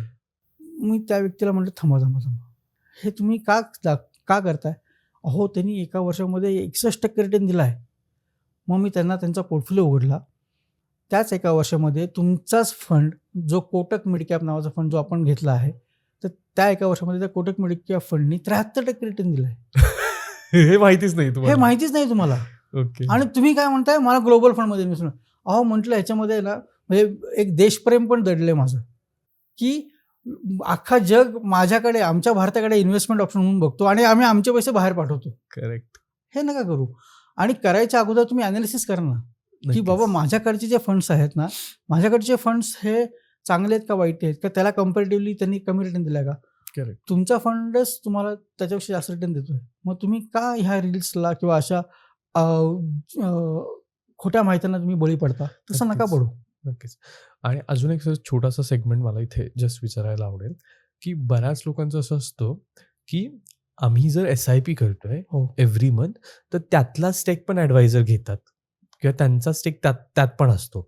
तर हे खरंच असतं का? नाही, SIP मध्ये स्टेक नसतो कुठला. ओके. जी तुम्हाला NAV मिळते ना, आता 2 प्रकारचे NAV असतात. एक असते डायरेक्टची NAV, एक असते रेग्युलरची NAV. ओके. रेग्युलरची NAV ही नेहमी थोडीशी कमी असते. ओके. कारण का, तर त्या दोघांचा एक्सपेन्स रेशोमध्ये फरक असतो. हा फरक साधारण 1% आसपास असतो ॲव्हरेज काढला तर. आता हे जे 1% जास्त देतो आपण आणि तो 1% जो काही NAVचा एक्सपेन्स रेशो असतो ना, हा इयरली असतो. हे लोकांना कळत नाही. हे लोकांना वाटतं की दर मंथली असतो. हा मंथली नसतो, हा इयरली असतो एक्सपेन्स रेशो. म्हणजे एखाद्या स्कीमचा जर एक्सपेन्स रेशो 1.7% असेल रेग्युलरचा, तर 1.7% फॉर अ इयर. ओके. आणि तो तुमच्या NAVत ॲडजस्ट झालेला असतो. आता गेले 6 वर्षापासून एखादा माणूस माझ्याकडे इन्व्हेस्टमेंट करतोय, बरोबर, आणि त्याला CAGR रिटर्न साधारण 17-18% मिळालेला आहे. ओके. तर 18% तुमचा पोर्टफोलिओ वाढतोय दर वर्षाला. हा चांगला रिटर्न. हा एवढा रिटर्न कुठे बघायला मिळत नाही दुसरीकडे. ओके. आणि त्यात तुम्ही म्हणताय की बाबा माझा तो एक्सपेन्स रेशो जास्त 1% गेला. अरे पण तो गेल्यानंतर हा रिटर्न आहे. ओके. हे खूप महत्वाचं मला वाटतं. हे ते लोकांना एनएमई मध्ये ऍडजस्ट झालेला तो. ह्याच्यातनं परत काही तुम्हाला काही जाणार नाही किंवा म्हणजे ह्याच्यातनं तुमचा कुठलाही ऍडव्हाइस तुमच्याकडनं काही घेणार नाही. म्हणजे लोकांचं कसं असतं बऱ्याचदा सर असं असतं सामान्य माणसाचं, माझे पैसे वाढले पाहिजेत पण माझ्या पैशातून तुम्ही पैसे कमवले नाही, नाही. मग अशी शेवटी प्रत्येक हा इथे व्यवसाय करतो. बरोबर. कोणी इथे धर्मशाळा नाही उघडली. नक्कीच. ओके. त्याच्यामुळे तो ऍडवायझर आहे, त्याला अनालिसिस करायला त्याला काही वेळ त्याचा लागतो. वेळ देतो, त्याचा व्यवसाय येतो, त्याच्याकडे एम्प्लॉईज ठेवलेले असतात. तो तुम्ही ज्या ऑफिसमध्ये जातात त्या ऑफिसमध्ये तुम्हाला एसी लागतो उन्हाळ्यात आलात तर. एम्प्लॉईजचा पगार असतो. मग हे सगळे खर्च काढणार कुठनं तो? करेक्ट. मग तो तुम्हाला आणि त्याच्याबद्दल तो तुम्हाला सर्व्हिस देतो. 1% घेतो आणि हो त्याच्यावर आणि किंवा 2%. आणि ते सुद्धा तुमच्या ह्याच्यातनं घेत नाही तो. हे खूप महत्वाचं आहे. ते तुमच्या एनएमईत ऍडजस्ट झाले असतात आणि ते गेल्यानंतर तुमच्या पोर्टफोलिओला 18% रिटर्न आहे किंवा 12% जे जे काय काय असेल तो. जो काही रिटर्न आपण बोलतो आता तो रिटर्न आफ्टर एव्हरीथिंग After आपण everything बोलतो. असतो तो. सो दॅट मला वाटतं की हा पण लोकांनी पॉईंट समजून घेणं खूप महत्वाचं आहे. महत्वाचं असतं. कारण इथेच गफलत होते आणि हा 1% वाचवण्यासाठी आपण अशा गोष्टी करतो, अख्खे पैसे आपण तिथे Stake पाण्याला ला लावतो. लावतो. Correct. करेक्ट. आणि हे कुठलंही नॉलेज न घेता जेव्हा आपण इन्व्हेस्टमेंट करतो ना मग तिथे आपली रिस्क खूप मोठ्या प्रमाणात ओपन होते. वाढते. करेक्ट. ती रिस्क ओपन होऊन देऊ नका. जसं मी मगाशी म्हटलं की आपल्याला काही झालं शरीराला तर आपण जसं डॉक्टरकडे जातो, आपण गुगलवरती शोधून उपाय नाही करत आणि ते नक्कीच. करणंही चुकीचं आहे. बरोबर. तसंच जेव्हा तुमचे कष्टाचे पैसे असतात, तुम्ही ते घाम गाळून कमवलेले असतात, तर ते पैसे गुंतवताना नेहमी कोणाला तरी त्याची फी द्या. ते मला पण नक्कीच त्याच्याकडनं इन्व्हेस्टमेंट करून घ्या सो दॅट ती करेक्ट असेल. नाही नक्कीच आहे. कारण 1% अख्खे अख्खी पैसे इन्व्हेस्टमेंट तुम्ही स्टेकला लावू नका. नाही Correct करेक्ट. आहे. तर मला वाटतं सालरीचं गणित मध्ये तुम्हाला शेअर मार्केटवर पण एपिसोड हवे असतील म्हणजे बेसिक अनालिसिस, टेक्निकल अनालिसिस किंवा जसं सर म्हणतात तसं फंडामेंटल अनालिसिस, तर नक्की आम्हाला कमेंटमध्ये तशा गोष्टी मेन्शन करा. तर आपण त्यावरही एखादा व्हिडिओ नक्कीच घेऊन येऊ आणि पुन्हा एकदा चेक करूयात की या सगळ्या गोष्टी इन डिटेल काय असतात. मला जाता सरांनी थोडंसं ओव्हरव्ह्यू दिला आहे. नक्कीच पुन्हा एकदा सर म्हणजे आपल्या चुकांवर बोलताना, कारण बऱ्याच असं होतं ना सर की मी कुठे इन्व्हेस्ट केली त्यातून मला चांगले रिटर्न मिळाले तर आपण चांगलं सांगतो अरे मला असं हो, मिळालं, हो. पण मी कुठे इन्व्हेस्ट केली आहे आणि त्यातून मला काही चूक झाली तर आपण ती सांगत नाही. ती जी नाही सांगत आहे मला वाटतं त्याच्याने खूप जास्त लॉस होतात स्वतःचे पण आणि बाकीचं. बाकीच्यांचे पण. हो. हा तर त्याच्यामध्ये आपण मुळामध्ये ह्या चुका होऊच नाही ह्याची काळजी घेतली पाहिजे.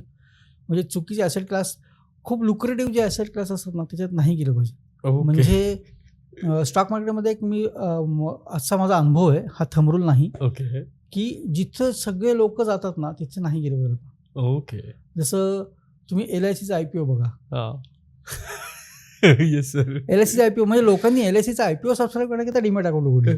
हा आहेत खूप आणि लोक तो नाही चालला. म्हणजे तो स्टॉक लिस्ट झाल्यानंतर त्याच्या IPO प्राइस पेक्षा खाली अजूनही खालीच आहे. करेक्ट आहे. अशा कितीतरी चांगल्या कंपन्यांचे आहेत IPOs की जे ते घेण्याकरता म्हणून लोकांनी अकाउंट्स उघडले आणि ते नाही चालले. बरोबर. त्याच्यामुळे जिथं खूप गाजावाजा असतो ना तिथं शक्यतो आपण त्या इन्व्हेस्टमेंटपासून लांब राहायचं. आता जसं सोनं वाढतंय सगळीकडे काय तो जो येतो तो फक्त म्हणतो की नाही मला सोन्यातली एक SIP करायची कुठल्याही परिस्थितीत. करेक्ट. कारण आता खूप गाजावाजा झाला त्याचा. तर तसं करू नका. जे खूप जास्त एखाद्या शॉर्ट टर्म पिरियडमध्ये जे खूप जास्त पॉप्युलर होतं ना त्याच्यापासून कायम लांब राहायचं. भले मग ती ऑपॉर्च्युनिटी माझी एखाद्या वेळेस मिस होईल, पण आपली बाकीच्या चालू आहेत गोष्टी. बाकीच्या चालू असतात गोष्टी जे कॉन्स्टंटली तुम्हाला स्टडीली रिटर्न देतो ना. म्हणजे आपल्या इन्व्हेस्टमेंट ग्रोथचा अँगल हा नेहमी 45 डिग्री जर असेल ना तर तो तुमचा कॉन्स्टंट तो काय म्हणतात त्याच्यामध्ये स्ट्रेंथ असते खूप. करेक्ट. जो 90 डिग्रीतला असतो ना वाढलेला तो 90 डिग्रीतच पडतो नक्कीच. आणि तुम्हाला कळायच्या आत पडतो तो. हो तर तसं नको. कारण तुम्ही तेवढं कंटिन्युअसली त्याचा ऑब्झर्व नाही करत कारण लोक पैसे वाढतील म्हणून पटकन पटकन गुंतवतात. गुंतवतात. पण मग ते बाहेर नाही पडत लवकर. काढायचं हां. काढायचं नाही. अरे मग ठीक आहे ना आज 10 रुपये आज झाला. नाही वाढलं तर उद्या वाढेल. उद्या वाढेल. तर परवा वाढेल. मला ते लागत नाही असं म्हणून मग हां. त्याच्याकडे हे होतं आणि मग आपण आणि मग त्याकडे स्पेक्युलेशन negative करता घेतलेला ॲसेट क्लास हा लॉंग टर्म कधी होऊन बसतो हे लोकांना कळत नाही. होतं. बरेच लोक ना स्विंग ट्रेडिंग पण करतात स्विंग ट्रेडिंग आणि तिथे पण काही चुका करतात. तर तुम्ही आता आमच्याकडे अनालिस्ट आहात म्हणून मला ते विचारलं स्विंग मध्ये काय चुका त्यांनी टाळाव्यात बेसिकली. स्विंग ट्रेडिंग करताना बेसिकली एकतर तुम्ही टिप्सवरती खूप लोक ट्रेडिंग करतात की मला ही टिप मिळाली, मला ती टिप मिळाली, मला कुठला तरी मी टेलिग्राम ग्रुप जॉईन केला ओके फुकटचा.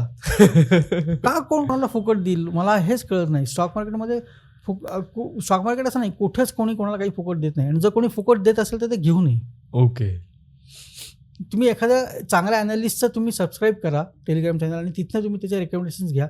तो काहीतरी अभ्यास करून तो देत असतो रेकमेंडेशन. पण जे फुकट म्हणून देतात ना हा ते त्याच्यात त्यांचा काहीतरी स्वार्थ असतो. ज्याला नक्कीच. पंपिंग डम्पिंग हा पण एक प्रकार स्टॉक मार्केटमध्ये असतो. म्हणजे म्हणजे काय, नेमकं काय? म्हणजे पेनी स्टॉक्स जे की हा. 10 रुपयाचा स्टॉक आहे, 12 रुपयाचा स्टॉक आहे, तुम्ही घ्या आत्ता, तो 24 रुपये होणार आहे पुढच्या 6 महिन्यामध्ये, असं त्याचं लुक्रेटिव्ह एकदम खूप काय काय भारी भारी मेसेज आणि सारखे पाठवतात. ओके. आणि जर मी तो ज्या दिवशी मी ती मोठी क्वांटिटी घेतो, हा ओके, कारण 12 रुपयाचं असतं फक्त, मी एक हा. 2-1 लाख रुपये टाकले की तो 1000 रुपये वाढतो, पण समोरनं कोणतरी तो येऊन स्टॉक विकून जातो आणि तो कधीच जात नाही वरती. त्याला Correct. पंपिंग डम्पिंग हा एक प्रकार म्हणतात त्याला. ओके. तर त्याच्यापासून अवॉइड राहावं. म्हणजे पहिलं तर म्हणजे टिप्सपासून अवॉइड राहावं. ओके. अनरजिस्टर्ड जे एंटिटीज आहेत त्यांच्याकडनं इन्व्हेस्टमेंट करू नये, त्यांचा इन्व्हेस्टमेंट ॲडवाईस घेऊ नये. ओके. रजिस्टर्ड इन्व्हेस्टमेंट ॲडवायझरकडे जा तुम्ही, त्यांच्याकडनंच ॲडवाईस घ्या, म्हणजे ऍटलीस्ट कंप्लेंट करायला तुम्हाला चान्स राहतो. नक्कीच. आणि शेवटी स्टॉक मार्केट आहे, तो मी असं म्हणत नाही की एखादी ऑर्गनायझेशन किंवा एखादा व्यक्ती जर सेबी रजिस्टर्ड असेल म्हणजे त्याचं सगळंच बरोबर असतं असं नाही, नसतं. नक्कीच नक्कीच. ओके, ते तर आहे. त्याच्याकडनंही चुका होतात, त्याच्याही रेकमेंडेशन चुकतात, पण प्रोबॅबिलिटी त्याचे रेकमेंडेशन बरोबर असण्याची प्रोबॅबिलिटी खूप जास्त असते. ओके. कारण जर त्यांनी काही चुकीचं रेकमेंडेशन दिलं किंवा अभ्यास न करता रेकमेंडेशन दिलं तर सेबीचा अंकुश त्याच्यावरती आहे. हा त्याचं ऑडिटमध्ये तो सापडला राहणार करेक्ट. की तुम्ही हा स्टॉक एखाद्याला रेकमेंड केला, ह्याच्या मागचं तुमचं अनालिसिस दाखवा. बरोबर. हे माझ्याकडे पण मागितलं होतं. आलं लक्षात. ओके, तर ते अनालिसिस जर माझ्याकडे नसेल तर ते म्हणतात मग तुम्ही हा काय रेकमेंड केला स्टॉक. बरोबर. मग ते होत नाही असं. पण मग जेव्हा अनरजिस्टर्ड एंटिटी असतात ना तर ती लोक ह्या गोष्टी करतात नक्की. करेक्ट. नाही पंपिंग डम्पिंग आम्हाला थोडं नव्यानेच कळतंय. म्हणजे असे हम्म. होऊ शकतं की माझंच स्वतःचं टेलिग्राम चॅनल आहे. मी लोकांना सांगतो हा स्टॉक घ्या.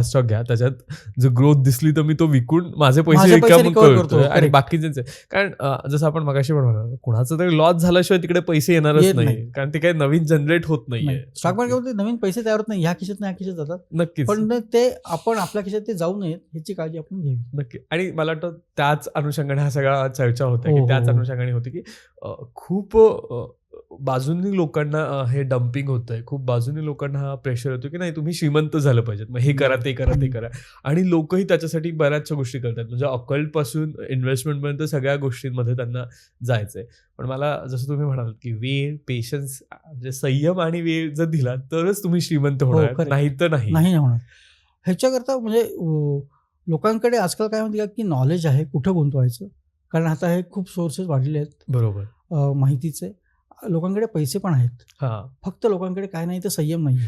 नक्कीच. परत मी तीच उदाहरणं देतो की कुठलाही एखादा मोठा झालेला माणूस बघा, जसं खेळाडूंमध्ये सगळे मोठे खेळाडू बघा तुम्ही, सचिन तेंडुलकर म्हणा किंवा टेनिसमधला रॉजर फेडरर म्हणा, करेक्ट. किंवा जे मोठे गायक होते लता मंगेशकर म्हणा किंवा सोनू निगम म्हणा, हे आत्ताच सगळे मोठे का दिसतात आपल्याला, तर त्यांचा तो एक स्ट्रगलिंग पिरियड होता ना, त्यांनी पण डिसिप्लिन त्यांचं आयुष्य काढलं ना. करेक्ट. त्यांनी कुठेही वेडवाकड नाही काही केलं. म्हणजे जर माझ्या गळ्याला जर थंड चालत नसेल, एक्झाम्पल मला माहीत नाही त्यातलं कळत नाही मला, हा पण जर माझ्या गळ्याला थंड चालत नसेल तर लता मंगेशकरनी कित्येक वर्ष नाही थंड खाल्लं काही ते. खाल्लं नसेल. बरोबर. मी एक मध्ये एकदा असंच सुट्टीच्या दिवशी कपिल शर्माचा शो बघत होतो आणि त्याच्यामध्ये जॉन इब्राहिम आले. ओके. तर John Ibrahim is non as fitness करता आणि बॉडी हा, असं right. फेमस व्यक्तिमत्व आहे ना. राईट. तर कपिल शर्माने विचारलं, सॉरी अर्चना पूरन सिंग तिथे समोर बसले होते, हा तर त्यांनी विचारलं की जॉन आपकी सबसे फेवरेट डिश कौन सी है, सबसे फेवरेट आपको क्या लगता है स्वीट में. हा म्हटलं काजू कतली, मला काजू कतली खूप आवडते. ओके. ते म्हणजे कधी खाल्ली शेवटची, तो म्हणतो 16 वर्षापूर्वी. 16 वर्षामध्ये तो म्हटलं मी एक कण साखर खाल्लेली नाही. बापरे. इतकं डिसिप्लिन आयुष्य जगतं. आणि हे असं जेव्हा डिसिप्लिन आयुष्य जगतात लोक, त्याच वेळेस ते आयुष्यात काहीतरी मोठं करू शकतात. आणि जर नक्कीच. आपल्याला पण जर आपल्या आयुष्यात फायनान्स जर मोठं करायचं असेल, आपलं आउटस्टँडिंग करायचं असेल, तर आपल्याला डिसिप्लिन इन्व्हेस्टमेंट करणं प्रचंड गरजेचं आहे. काय करायचं आणि काय करायचं नाही हे मला पक्क माहिती पाहिजे. नक्कीच सर खरंच तुम्ही इथे आलात त्याबद्दल तुमचं खूप खूप Thank you, धन्यवाद. आणि जसं तुम्ही आता म्हणालात की काय करायचं आणि काय नाही करायचं, तर आज आपण मुद्दामून काय नाही करायचं ह्याच्यावरती याच्यावर बोललोय. म्हणजे समअप करायचं झालं तर सगळ्यात पहिलं मी म्हणेल की तुम्ही डिसिप्लिन असलं पाहिजे. हो. हे खूप महत्त्वाचं आहे. तुम्ही तुमच्या इन्व्हेस्टमेंटला वेळ दिला पाहिजे, हे खूपच जास्त महत्त्वाचं आहे. सगळ्यात तिसरं मी म्हणेल की कुठल्याही फजी स्कीमला किंवा कुठल्याही असं ज्याचा गाजावाजा आहे किंवा ज्याचा खूप असं ग्लोरिफिकेशन Glorification दिसतंय आहे, त्याच्यापासून तिथे जायचं नक्कीच तुम्ही लांब राहा. नाही. आणि आपल्या ज्या कंटिन्यू इन्व्हेस्टमेंट आहेत त्या चालू राहू द्यात. मे बी तुम्हाला 1% रिटर्न कमी मिळेल, पण तो मिळेल याची मिळेल, हो. खात्री आहे. तुमची रात्र अशी जाणार नाही, अरे मी ह्याच्यात 1.5 लाख टाकलेत मग ते मिळतील का नाही मला. एखाद्याला 2 लाख मिळतील, पण सगळ्यांना ते 2 सगळ्यांना लाख नाही नाही मिळत मिळणार, ते, कारण हो. जनरेटच कुठून होणार आहेत ते नक्कीच. आणि सगळ्यात मला वाटतं महत्त्वाचा मुद्दा म्हणजे जिथे तुम्ही कुठे इन्व्हेस्ट करताय त्या असेट क्लासबद्दल आधी थोडंसं नॉलेज घ्या, थोडीशी इन्फॉर्मेशन घ्या, थोडंसं गणित ठोकताळे चेक नक्की, करा नक्की, आणि हो. मगच इन्व्हेस्ट करा. तर तुम्हाला हा एपिसोड कसा वाटला सॅलरीचा गणितचा ते आम्हाला कमेंटमध्ये सांगायला विसरू नका. त्याचबरोबर सॅलरीचं गणितमध्ये तुम्हाला अजून कुठले वेगवेगळे एपिसोड हवेत ज्याच्यामध्ये आपण फायनान्सशी रिलेटेड बाकीचे सेक्टर्स आणि त्या गोष्टी डिस्कस करतो तेही सांगा. आणि त्याचबरोबर इथे कुठेतरी सबस्क्रिप्शनचं टॅग असेल, बटन असेल, नक्की सबस्क्राईब करा. त्यामुळे आम्हाला खूप एनर्जी मिळते नवनवीन गेस्टला बोलवण्याची, नवनवीन गोष्टी तुमच्यासमोर मांडण्याची. धन्यवाद.